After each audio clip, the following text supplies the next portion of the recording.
Βρισκόμαστε στην οδό Τζιρέων. Σε αυτό το πολύ όμορφο κτίριο, η Κοσμοτέ με το Κέντρο Υποδοχής και Αλληλεγγύης του Δήμου Αθηναίων δημιούργησαν το πρόγραμμα Αλληλεγγύης στην Οικογένεια. Ένα πρόγραμμα το οποίο παρέχει τρόφιμα, ρούχα, είδη πρώτης ανάγκης από τις αρχές Μαΐου σε 200 οικογένειες.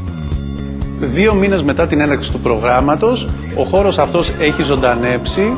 Οι δικοί μας άνθρωποι που προσφέρουν εθελοντικά είτε ως εργαζόμενοι νιώθουν ακόμη πιο χαρούμενοι, γιατί μπορούν πραγματικά να πούν ότι έχουμε διανύσει μια διαδρομή προσφοράς.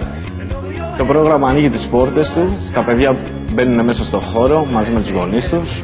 Ο καθένας κινείται στα δικά του ενδιαφέροντα, οι γονείς στα βιβλία και τα παιδιά στους υπολογιστές ή στα παιχνίδια. Έχουμε εδώ πέρα και τα τρόφιμα τα οποία παραλαμβάνουν και τα τοποθετούν στα ειδικά καροτσάκια που τους έχουμε προσφέρει εμείς. Στην αρχή ήταν πιο διστακτικοί στο να ανοιχτούν, να πούν τα προβλήματά τους. Σιγά σιγά έρχονται και κλείνουν ραντεβού προκειμένου να μιλήσουν. Σίγουρα ο κόσμος δείχνει και την ευγνωμοσύνη και τη χαρά του και ένα συγκεκριμένο γεγονός το οποίο με έχει συγκινήσει είναι ένα παιδάκι που κάθε φορά που έρχεται στο κέντρο φέρνει και από ένα γλούδι μαζί του. Πιστεύω ότι η Κοσμοτέ με το πρόγραμμα Αλληλεγγύης στην Οικογένεια έχει προσφέρει έργο το οποίο αυτή τη στιγμή ήταν απαραίτητο για την ελληνική κοινωνία.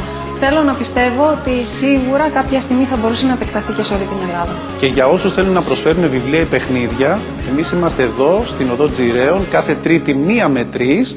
Περιμένουμε τη δική σας στήριξη στο πρόγραμμα Αλληλεγγύης στην Οικογένεια, ώστε να μπορέσουμε να βοηθήσουμε όσο γίνεται περισσότερο τους συνανθρώπους μας.